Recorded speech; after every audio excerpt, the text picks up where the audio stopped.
अब देखो बेटा, जो ये चैप्टर है, इस चैप्टर में आज हम इस चैप्टर के लास्ट टॉपिक पे हैं। तो एक बार मैं बता देता हूँ हमने क्या क्या कर लिया है, तो आप एक बार वो रिवाइज कर लेना लेक्चर खत्म होने के बाद। देखो हमने क्या क्या कर लिया है। अगर आप रिकॉल करो तो हमने स्पीड पढ़ी, definition speed, velocity, scalar quantity, vector quantity, acceleration, first equation of motion पढ़ा हमने, सेकंड इक्वेशन ऑफ मोशन पढ़ा। तो हमने बहुत सी चीज़ें पढ़ ली।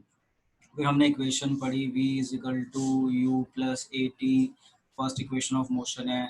सेकंड इक्वेशन ऑफ मोशन पढ़ी s is equal to u t plus half a t square.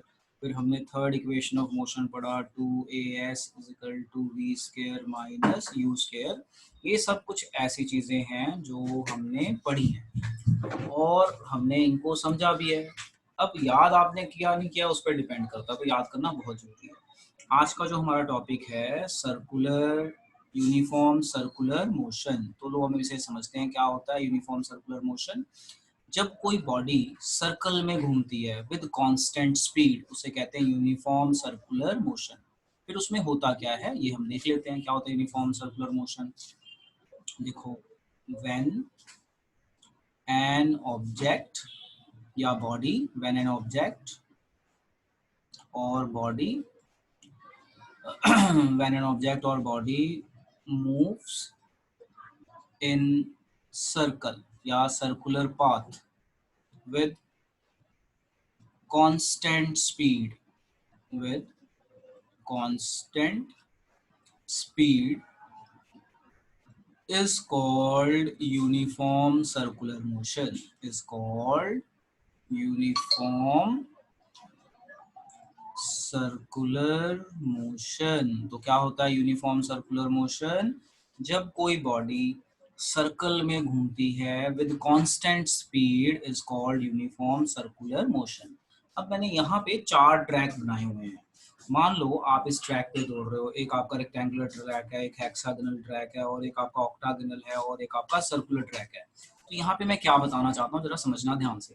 सबसे पहले डायग्राम ए देखो। मान लो आप यहाँ से दौड़ना शुरू करते हो, तो जैसे ही दौड़ोगे तो ए पॉइंट पे डायरेक्शन चेंज हो जाएगी, फिर यहाँ से दौड़ोगे तो यहाँ पे डायरेक्शन चेंज हो जाएगी, फिर सीधा यहाँ पे।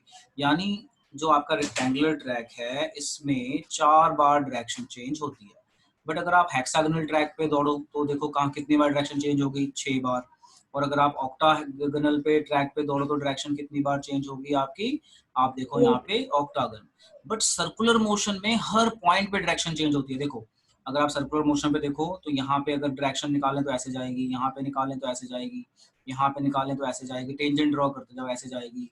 तो सर्कुलर ट्रैक बनता कैसे है? जब जैसे रेक्टेंगुलर ट्रैक में 4 बार डायरेक्शन चेंज हो, यहाँ 6 बार, यहाँ इतना, तो इसी तरह से हर बार बार डायरेक्शन चेंज कर दो। तो हर पॉइंट पे, अगर हर पॉइंट पे डायरेक्शन चेंज होती है तो वो सर्कुलर ट्रैक है। इस तरह से अगर आप इसको देखो ना, अगर पर्सन यहाँ दौड़ रहा है और उसका टेंजेंट ड्रॉ करो इस तरह से। जैसे आप ऐसे समझ लो कि आपके पास एक पत्थर है, इस पत्थर को रस्सी से बांध लो और हाथ में पकड़ के ना इसको गोल गोल घुमाओ। जैसे आप गोल गोल घुमाओगे तो ये एक सर्कुलर ट्रैक ले लेता है। अब मैं कहता हूँ कि किसी पॉइंट पे इसको छोड़ दो। मान लो ये रस्सी आपने यहाँ पे छोड़ दी, तो यहाँ पे छोड़ दी तो वो सर्कल में घूमेगा या वैसे ही निकल जाएगा टेंजेंटली? जिस डायरेक्शन में आपने छोड़ा वो उस डायरेक्शन में सर्कल में नहीं घूमेगा, वहां से टेंजेंट निकल जाएगा।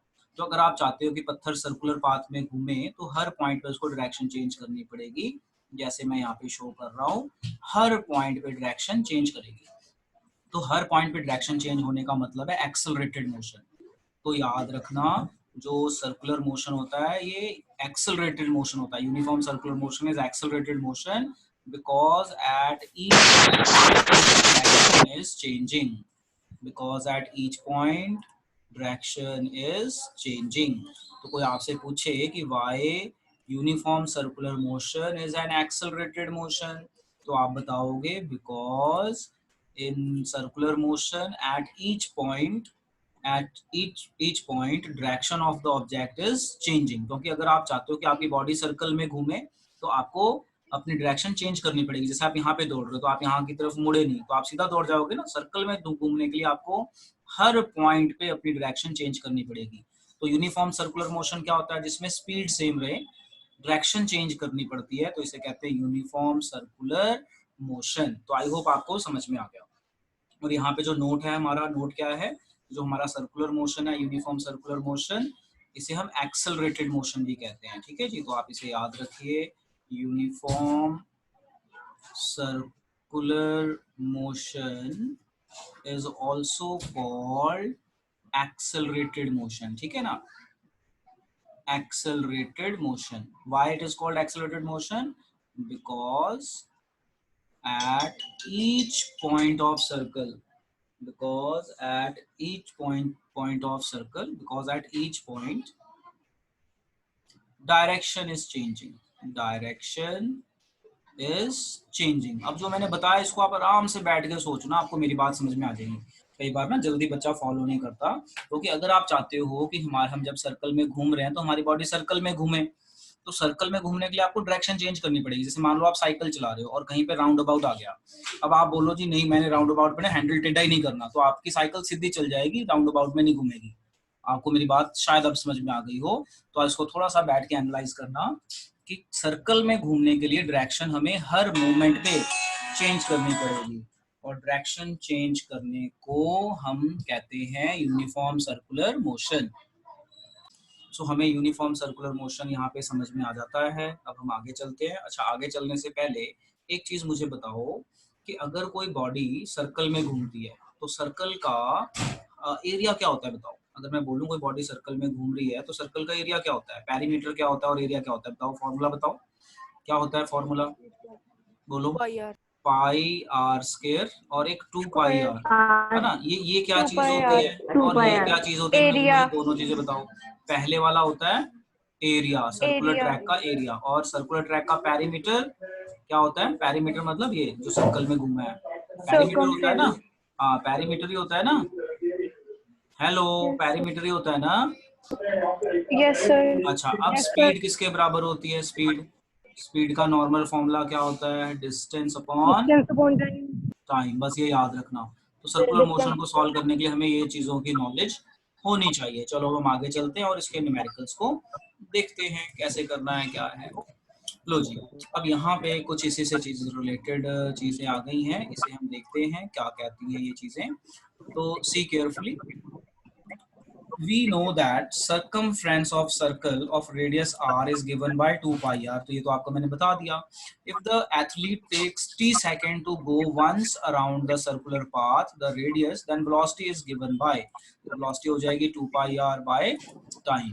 ठीक है, तो 2 pi r by time आ गया। When an object moves in a circular path with uniform speed, its motion is called uniform circular motion। तो देखो ये डेफिनेशन भी आ गई दोबारा से, वहां पे भी बताया था, यहाँ पे भी आ गई। तो when an object moves in a circular path with uniform speed, speed मतलब चेंज नहीं होनी चाहिए, बस डायरेक्शन चेंज होनी चाहिए। डायरेक्शन चेंज इसलिए होनी चाहिए ताकि वो सर्कुलर ट्रैक में रोटेट कर सके, जैसे मैंने साइकिल वाली एग्जांपल दी और राउंड अबाउट की। और ये जो फॉर्मूला है very important to find the velocity, अगर हमें आ जाए भी सर्कुलर ट्रैक की वेलोसिटी या स्पीड बताओ तो आप इस तरह से फॉर्मूला लगा के निकाल सकते हैं। चलो अब हम इसका ना न्यूमेरिकल देखते हैं, ये आप नोट कर लो साथ के साथ, इजी है। तो let's move on this numerical. ये न्यूमेरिकल करने से पहले एक न्यूमेरिकल और करते हैं। तो आप देखो यहाँ पे ये न्यूमेरिकल आ रहा होगा सैटेलाइट से रिलेटेड। कहता है an artificial satellite is moving in a circular orbit of radius so kilometer 42,250 kilometer, calculate the speed if it take 24 hours to revolve around the earth। तो कहता है कि स्पीड निकालो if revolves around the earth. तो अब हम इसको समझते हैं ये कैसे बोल रहा है, क्या कह रहा है। So let's try to understand this और आगे चलते हैं। So see how to solve, आप इस क्वेश्चन को अपनी कॉपी में लिखिए और सॉल्व करने की कोशिश कीजिए। मैं भी यहाँ करवा रहा हूँ सॉल्व। देखिए कह रहा है an artificial satellite is moving on circular orbit of radius this, तो आपको रेडियस दिया हुआ है 42,250 किलोमीटर। इसको इतना ही रहने देते हैं क्योंकि सैटेलाइट बहुत दूर है, किलोमीटर में रहने देते हैं। कैलकुलेटेड स्पीड, तो कहता है कि स्पीड निकालिए, निकालते हैं स्पीड हम अभी। और टाइम हमें दिया हुआ है 24 आवर्स, तो बस ये भी आर में रखते हैं, चेंज नहीं करते क्योंकि बड़ी चीजें हैं तो बड़ी चीजों को बड़े में ही निकाल देंगे। अब हमने फॉर्मूला पढ़ा था कि स्पीड जो है वो किसके बराबर है, 2 पाई आर अपॉन टी। तो 2 इंटू 3.14 इंटू रेडियस है 42250 ये किलोमीटर में आ जाएगा। टाइम हमने आर में रखा है 24 आवर, तो ये यूनिट बन जाएगी किलोमीटर पर आवर। तो किलोमीटर पर आवर में निकाल सकते हैं, कोई दिक्कत नहीं है। अब आप इसे मल्टीप्लाई कीजिए, डिवाइड कीजिए और आंसर बताइए। देखो मैं बताता हूँ आपको साथ के साथ। अगर हम 2 × 3.14 कर दें तो ये आता है हमारा 6.28, और 6.28 को 42250 से मल्टीप्लाई कर दें तो 42250 से मल्टीप्लाई कर दें तो ये आता है हमारा 265,330। जरा बेटा चेक कर लेना मैंने ठीक किया कि नहीं किया। तो 265,330 अपॉन 24। अब अगर हम इसे 24 से डिवाइड कर दें तो इसका आंसर आता है 11,055.4। तो ये आता है 11,055.4 किलोमीटर पर आवर। तो ये तो किलोमीटर पर आवर में आ गया, इसको मीटर पर सेकंड में चेंज कर लो। तो जरा चेक कर लेना बेटा ठीक आ रहा है कि नहीं आ रहा है, कैलकुलेटर से करके देख लो जरा कि मैंने ठीक किया नहीं किया। कैलकुलेशन मिस्टेक हो सकती है, बाकी आप देख लेना। 055.4 इंटू 1000 डिवाइडेड बाय 3600। तो 24 आवर को सॉल्व कर दिया था ना, तो 1 आवर के हिसाब से आ गया, तो 3600 एक घंटे में इतने सेकंड होते हैं। तो 1 2 तो ये हमारा आंसर कितना आना चाहिए, 11,055.4 डिवाइडेड बाय 36। तो ये आता है 307.1। तो इसको अगर हम करते हैं तो ये आता है हमारा 307.1 इंटू 10, तो 3071 मीटर पर सेकंड के करीब आता है। तो एक बार आप कैलकुलेशन जरूर चेक कर लेना, मुझे लग रहा है शायद कहीं कैलकुलेशन में मिस्टेक है। चलते हैं। सो एक और क्वेश्चन है जिसमें हमें इस चैप्टर की नॉलेज लगेगी। अब ये देख लेते हैं क्या है। So just try to understand, very very important question, very important. So साथ में मुझे बेटा आप कैलकुलेशंस करके बता सकते हैं, अपने साथ में कैलकुलेटर रखो। वैसे तो आप बिना कैलकुलेटर करो सबसे बढ़िया है, बट अभी जल्दी के लिए समझने के लिए आप यूज कर सकते हो, अभी के लिए नहीं कि आप उसके बाद यूज करो। लो देखो अब ये क्वेश्चन देखो, और ये बहुत ही इंपॉर्टेंट क्वेश्चन सर है। 307 आ रहा है। बेटा यूनिट्स जरूर देख लेना, बुक का आंसर मत बोलना देख के, क्योंकि हमारी यूनिट्स अलग हैं, बुक की यूनिट्स अलग है, हमारी यूनिट अलग है। हमारी यूनिट मीटर पर सेकंड है, बुक में मीटर पर सेकंड लिखा है या किलोमीटर पर सेकंड लिखा है, ये चेक कर लो। यूनिट्स चेक कर लेना बेटा, मैंने बोला आप खुद सॉल्व करके चेक करो, बुक्स में ना देखो, क्योंकि यूनिट्स हमारी अलग हो सकती हैं। अब आप इस क्वेश्चन को समझो। कहता है a ball is gently draw from a height of 20 meter, मतलब आपको हाइट दी हुई है 20 meter. If its velocity increases uniformly at the rate of 10 metre पर सेकंड स्क्वायर, ये एक्सेलरेशन की यूनिट होती है, तो एक्सेलरेशन दी हुई है 10 मीटर पर second square. What velocity will it strike the ground? With what velocity it will strike the ground? कह रहा है ball is gently draw from a height। तो जब कोई बॉडी, याद रखना, जब कोई बॉडी हम ऊपर से नीचे गिराते हैं तो इनिशियल वेलोसिटी जीरो ली जाती है। कीप इन माइंड क्या मैंने बताया, अगर कोई बॉडी ऊपर से नीचे गिरेगी पहले वो रेस्ट पे होगी तभी गिरेगी ना, तो इनिशियल वेलोसिटी जीरो, यानी फाइनल वेलोसिटी निकालनी है। और after what time will it strike the ground, साथ में हमें पूछा है टाइम कितना होगा। तो चलो पढ़ लेते हैं, इसको समझ लेते हैं। देखो अब हमारे पास कितने फॉर्मूले हैं, हमारे पास फॉर्मूला है v is equal to u plus a t, एक फॉर्मूला है s is equal to u t plus half a t square, एक फॉर्मूला है 2as is equal to v square minus u square. ये तीन फॉर्मूले हैं। अब इन तीन को यूज करके हमने निकालना है, और ये s होता है, ये हाइट मतलब डिस्टेंस ही हुआ ना, हाइट मतलब डिस्टेंस, तो s याद रखना, s होता है height is your s approximately. तो आपको gently draw from height velocity increases this, तो it strike the ground, after what time it will strike the ground. तो देखो अगर हम पहला फॉर्मूला लगाएं तो क्या हमें कुछ मिलने की उम्मीद लग रही है, चेक करो। अगर हम फर्स्ट फॉर्मूला यस। लगाएं तो कुछ हमें मिल जाएगा, क्योंकि अगर हम v equal to u plus a t लगाते हैं तो a है हमारे पास, v हमारे पास नहीं है, u है, t भी नहीं है, यानी फर्स्ट फॉर्मूला तो हम नहीं लगा सकते सबसे पहले। सेकंड देखो, तो s is equal to u t, ये t हमें और a, तो यहाँ से t निकल जाएगा, सेकंड लगाएंगे तो t निकल जाएगा, चलो सेकंड लगा देते हैं। तो s is equal to u t plus half a t square, तो 20 है, हाइट 20 मतलब डिस्टेंस 20, u 0 है तो ये पूरी टर्म 0 हो गई, प्लस हाफ ए हमें दिया हुआ है 10, टाइम हमें निकालना था तो हम निकाल लेते हैं, तो ये हो जाएगा हमारा कितना, तो ये आपका हो गया, डिवाइड कर लो कितना आ गया, 5 आ जाएगा, 5 आ जाएगा ना, 80 स्क्वायर है, 5 आ जाएगा।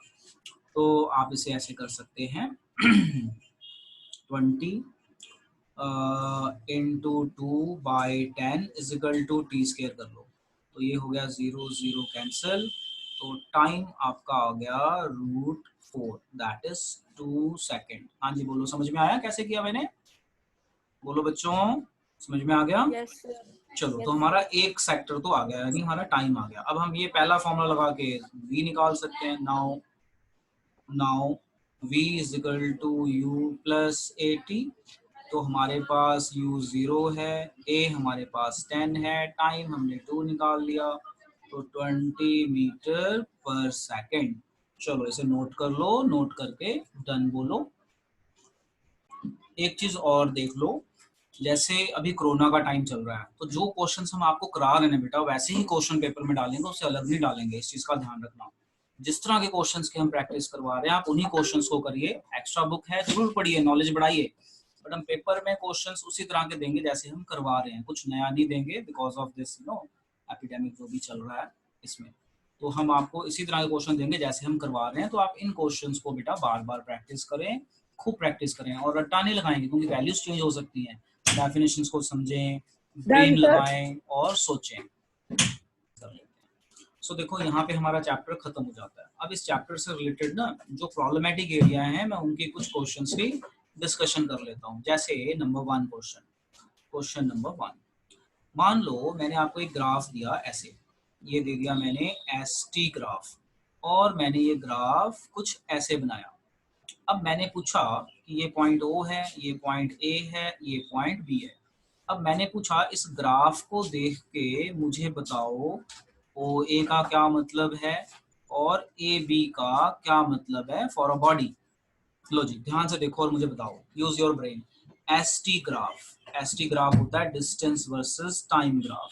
तो अगर हम इस ग्राफ को देखें ध्यान से, तो इसका मतलब है यहाँ से यहाँ तक टाइम तो बढ़ ही रहा है, डिस्टेंस भी बढ़ रहा है, यानी ये यूनिफॉर्म मोशन। देखो ध्यान से देखो, ग्राफ को देखना सीखो।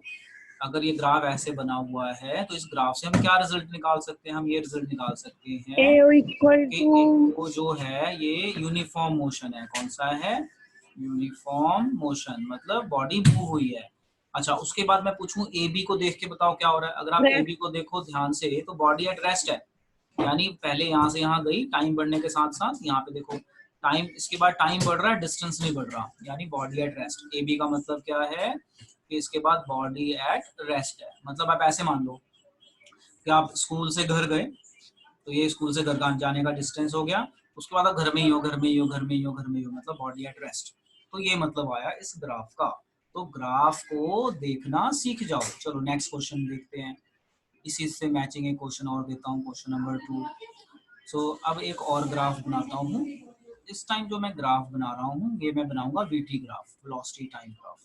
अगर ये ग्राफ मैं ऐसे बनाऊं और ऐसे बनाने के बाद ये ग्राफ मैं ऐसे कर दूं और मैं इसे मार्क कर दूं, ये O है, ये A पॉइंट, ये B पॉइंट और ये C पॉइंट। मैं बोलूँ अब मुझे इस ग्राफ का मतलब बताओ, क्या मतलब आ रहा है इस ग्राफ का, इस ग्राफ से आप क्या मीनिंग निकाल सकते हो, बताओ क्या मीनिंग निकलेगा इस ग्राफ से। इस ग्राफ का मतलब है कि बॉडी कांस्टेंट स्पीड पे घूम रही थी, मतलब ए बी मतलब स्पीड जैसे है ना, नेगेटिव एक्सेलरेशन। इसका मतलब ए बी जो है उसकी स्पीड थी कांस्टेंट। क्या थी? कांस्टेंट स्पीड, मतलब यूनिफॉर्म मोशन, यूनिफॉर्म मोशन, यानी ए बी यूनिफॉर्म मोशन है। उसके बाद उसको वेलोसिटी कम कर दी उसने, यानी जो वेलोसिटी थी उससे डाउन चली गई, यानी यूनिफॉर्म रिटार्डेशन। Negative acceleration. हाँ नेगेटिव एक्सेलरेशन या फिर यूनिफॉर्म रिटार्डेशन। रिटार्डेशन मतलब उसने वेलोसिटी डिक्रीज की है। तो आई होप अब आपको ये चीजें समझ में आ रही हैं। ग्राफ देखना, मेन ग्राफ देखना समझना बहुत जरूरी है। लो आगे चलते हैं एक और क्वेश्चन पे, इसी से मैचिंग। अगर मैं ग्राफ बना दूं ऐसे, और मैं ये बना दूं वीटी ग्राफ, और मैं ये ग्राफ बना दूं आपका इस तरीके से, और मैं बोलूं कि ये एरिया, जो मैंने एरिया अंडरलाइन किया है, ये किसके बराबर है, तो क्या आंसर दोगे? मैंने बोला एरिया अंडर वीटी ग्राफ निकालोगे तो ये किसके बराबर होगा? एरिया अंडर वीटी ग्राफ हमें ऑलरेडी पता है, area under VT graph derivation में पढ़ा है एस डिस्टेंस, ठीक है। एरिया अंडर वीटी ग्राफ किसके बराबर होता है? डिस्टेंस के बराबर। तो जस्ट ट्राई टू अंडरस्टैंड। अच्छा, एक और ग्राफ बनाता हूँ, जरा समझना इस ग्राफ का मुझे मतलब बताओ। वीटी ग्राफ बनाता हूँ, और ये ग्राफ कुछ ऐसा बना दिया मैंने, ऐसे, ये ओ, ये ए और ये बी। बताओ मुझे इस ग्राफ का मतलब। यहाँ पे ओ ए का क्या मतलब है और increasing ए बी का क्या acceleration. मतलब है? हाँ, uniform acceleration. A B is O A is uniform, uniform acceleration, और ये यूनिफॉर्म रिटार्डेशन, नेगेटिव, Retardation. हाँ रिटार्डेशन। तो आपको बेटा ग्राफ सीखना आना चाहिए। ग्राफ एक बार आपको आ गया तो आप बड़े आराम से कर सकते हो।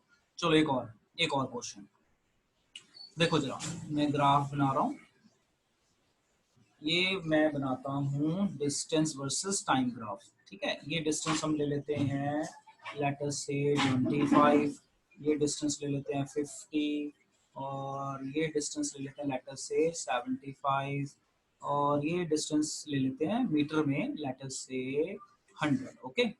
और ग्राफ हम कुछ ऐसा बना देते हैं, ये ग्राफ बनाया कुछ ऐसा 75 के पैरेलल, ये ऐसा बना दिया ग्राफ 75 के पैरेलल। और अब मेरा क्वेश्चन है आपसे, टाइमिंग भी मार्क कर देते हैं इसकी। जैसे ये सेकंड में है, टाइम आपका सेकंड में है, और डिस्टेंस आपका मीटर में है। तो लेटर से 4 सेकंड, और ये वाला टाइम लेटर से अपना 8 सेकंड, ये वाला टाइम लेटर से 10 सेकंड। ये ऐसे मार्क कर देते हैं, 8 seconds. ऐसे मार्क कर देते हैं, ठीक है। अब मेरा क्वेश्चन है कि आपका यहाँ ओ ए बी, इस ग्राफ को देख के मुझे बताओ क्या रिजल्ट निकाल सकते हो? What result you can draw from this graph? बताइए। मतलब ओ ए क्या है, ए बी क्या कह रहा है, यहाँ से इस ग्राफ को देख के आप OA क्या रिजल्ट? uniform motion. हाँ OA ओ ए, यूनिफॉर्म हाँ ओ ए टेस्ट यूनिफॉर्म मोशन है, और उसमें 4 AB सेकंड में body at rest. 75, हाँ यूनिफॉर्म मोशन, बिल्कुल सही। ये हमारा यूनिफॉर्म मोशन है, और इसने 4 सेकंड में कितना डिस्टेंस कवर किया? इसका मतलब ये है कि उसने 4 सेकंड में 75 मीटर गया, वो 75 मीटर गया 4 सेकंड में। और ए बी का मतलब क्या है? Body at rest. A B body का एट मतलब रेस्ट क्या है? Meters. Body at rest, yes. Rest अच्छा, अब ये बताओ एरिया अंडर वीटी ग्राफ किसके बराबर होता है? Area under VT distance graph, Distance. हाँ area under VT graph is, हाँ अगर कोई आपसे ये पूछे कि इसका ना मुझे इस पॉइंट तक का, पॉइंट ए तक का मुझे स्पीड बताओ, ये ओ से 0 से ये ए तक जाने की स्पीड बताओ, तो क्या होती है स्पीड? स्पीड क्या होती है? Distance by time. क्या होता है? डिस्टेंस बाय टाइम होता है ना, बोलो ना बेटा। और डिस्टेंस कितना Yes. गया? So 75। टाइम कितना लगा? 4। इसे डिवाइड कर 4 लेना, इसे डिवाइड कर लेना, कितना आ जाएगा? डिवाइड करोगे 75 डिवाइडेड बाय 4, कितना आएगा? 18.7 के करीब आएगा, यानी वो गया 18.75. 18.75, हाँ मीटर पर सेकंड। इतना उसकी स्पीड थी, यूनिफॉर्म स्पीड उसकी इतनी थी जितनी स्पीड पे वो अपनी गाड़ी या स्कूटर चला रहा था। तो अभी आपको ग्राफ देखने आया थोड़ा बहुत कि नहीं? तो ये ग्राफ देखना समझना बहुत जरूरी है। अगर आपको ग्राफ देखना नहीं आया तो आपको प्रॉब्लम हो सकती है, क्योंकि हम ग्राफ का एक आधा क्वेश्चन डाल देते हैं कई बार, ठीक है। चलो अब हम आगे चलते हैं, एक और ग्राफ देख लेते हैं, और उससे रिलेटेड हम कुछ क्वेश्चंस को सॉल्व करने की कोशिश करते हैं। सो लिखो एक क्वेश्चन और आप, लो जी। So let's try to do one more question. That question is, आपको ग्राफ दे देते हैं, एक आपको हमने ग्राफ दिया है, ऐसे थोड़ा ग्राफ टेढ़ा बन गया, सीधा बना लेना। सो कलर चेंज कर लेता हूँ, कलर से मैं बोर हो गया इस कलर से। सो ये एक लाइन है, ये एक लाइन है, इधर हमने ले ली वेलोसिटी और इधर ले लिया हमने टाइम। अब क्या मार्क करते हैं, एक इस तरह से हम ग्राफ बनाते हैं, ऐसे गया ग्राफ, फिर ऐसे गया ग्राफ, थोड़ा लाइन ठीक कर देते हैं, लाइन थोड़ी ना टेढ़ी चल जा रही है, आपने सीधी बनानी है, ऐसे स्केल से बनाओगे ना बेटा बिल्कुल सीधी आ जाएगी ऐसे। और फिर हमने इसको यहाँ पे डाउन कर दिया। और क्या करते हैं, इसका टाइम दिखा देते हैं, कितना कितना टाइम आ रहा है, ये यहाँ पे टाइम मार्क कर देते हैं।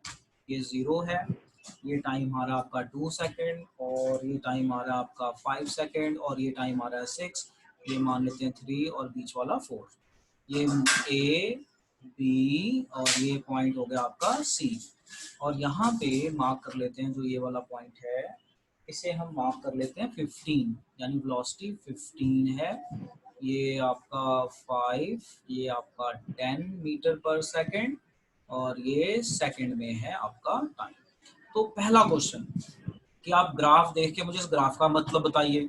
पहला क्वेश्चन मतलब आप ग्राफ देखिए और ग्राफ देख के मुझे इस ग्राफ का मतलब बताइए। मतलब OA का क्या मतलब A है, को increase in और acceleration. AB का क्या मतलब है, और BC का क्या मतलब है। ये तो पहला क्वेश्चन हो गया कि मुझे ये मतलब बताइए। दूसरा क्वेश्चन हो गया what is the distance travelled by object in 2 second. ये तो एक क्वेश्चन हो गया, क्वेश्चन नंबर 1। क्वेश्चन नंबर 2 हो गया कि what is the distance travelled in 2 second. मतलब ग्राफ को देख के ये चीजें आपने बतानी है, ठीक है। चलो, तो अब इस बेसिस पे आप मुझे बताइए जरा क्या बन सकता है, what is the distance travelled by object in 2 second. So पहले क्वेश्चन का आंसर देखते हैं। लो जी, पहले क्वेश्चन का आंसर, पहला क्वेश्चन है हमारा OA। तो OA होता है uniform Uniform acceleration. acceleration. Uniform VT graph है ना, तो VT graph uniform acceleration. Uniform acceleration short में लिख दिया। AB होता है यूनिफॉर्म मोशन और Rest. Constant speed. Uniform uniform Constant. body motion, acceleration. Uniform motion, और क्या बोलेंगे, कांस्टेंट स्पीड। आई होप आपको समझ में Speed. आ गया। BC uniform retardation. क्या हो रहा है, Retardation. Uniform Retardation. रिटार्डेशन। तो शॉर्ट में लिख रहा हूँ, ठीक है, आप लोगों ने नहीं लिखना। और negative acceleration, uniform negative retardation. अब कह रहे हैं डिस्टेंस ट्रैवल इन 2 सेकंड। तो 0 से 2 सेकंड में ये एरिया आ रहा है, ये एरिया आ रहा है ना। तो we know S is equal to area under VT VT graph. Graph. अब ये ग्राफ का एरिया देखने में कैसा है, ट्राइंगल की तरह है। तो ये हो गया Triangle. Half into base into height. तो Height. हाफ, बेस कितना है 2, हाइट 2. कितनी है 15। समझ में आया 15 ना। तो बस आप इसे सॉल्व कर लीजिए। तो 15 मीटर कितना कवर meter. करेगा, 15 मीटर। 15 meter. चलो नोट करो, फिर इसमें एक क्वेश्चन और बताता हूँ कैसे करना है। Note Answer. करो इसको, नोट कर लो। समझ में आया ना कैसे क्वेश्चंस करने हैं। इसी में हम एक क्वेश्चन और ऐड कर देते हैं। क्या है हमारा एक और क्वेश्चन इसी में, ये है हमारा what is the distance covered, question number 3, from 2 to 5 second. ठीक है, what is the distance covered in 2 to 5 second. तो देखो S is equal to area under VT graph, area of VT graph. अब इस बार ये एरिया कैसा बन गया, रेक्टेंगल कैसा बन गया, रेक्टेंगल बन गया ना। या आप स्क्वायर बोलो, रेक्टेंगल बोलो, तो लेंथ इनटू ब्रेथ लगा Square. लो फॉर्मूला। तो लेंथ इनटू ब्रेथ लगा लो ऐसे। एक्चुअली रेक्टेंगल है, अगर आप इसे ध्यान से देखें तो बराबर नहीं आएगा, रेक्टेंगल मान लो, डायग्राम का थोड़ा सा है। तो ये हो जाएगा लेंथ इनटू ब्रेथ। अब लेंथ कितनी गई है, 2 से 5 जाओ 3 आ गई, यही आया ना। टाइम कितना आ जाएगा आपका, 2 था, 2 से 5 गए तो 3 आ गया। अब यहाँ से कितना डिस्टेंस है, ये डिस्टेंस तो 15 ही है ना हमेशा ये। तो ये आपका कितना, अच्छा ये चीज़ देखो, ये तो आपका आ गया गैप इतना। ये हाइट कितनी है आपकी, लेंथ इनटू ब्रेथ में 15, तो इनटू 15 तो ये आ जाएगा आपका 45 मीटर। समझ में आ गया आपको। अब अगला क्वेश्चन हम कर Yes, दें, sir. What is the distance covered during B to C। ये तो खुद ही करके बताओ। फोर्थ क्वेश्चन अगर मैं बना दूं, what is the distance covered during B to C, कि आप मुझे बताइए distance covered from B to C, तो बताइए क्या आएगा। तो S is equal to area of VT graph, तो ये ट्राइंगल बन गया, सिर्फ इतना क्वेश्चन देखो, ट्राइंगल बन गया, तो half into base into height, तो हाफ बेस कितना है इस बार 5 और ये 6 का माइनस ले लो 1, हाइट कितनी आ गई 15 आ गई ना हाइट, तो ये कितना आ जाएगा बताओ 7.5 मीटर। तो मैंने इसमें तकरीबन सारी पॉसिबिलिटीज आपको अब करवा दी, और मैं चाहता हूँ कि आप अपनी बुक्स को पढ़ें, अपनी बुक के क्वेश्चन करें और उन्हीं को आप बार बार करें और ये वीडियोस देखें और बार बार रिवाइज करें, और सारी derivations, derivation 2 and derivation 3, they are very very important. तो अब आपका काम है प्रैक्टिस करना बेटा। तो ये चैप्टर यहाँ पे खत्म हो जाता है।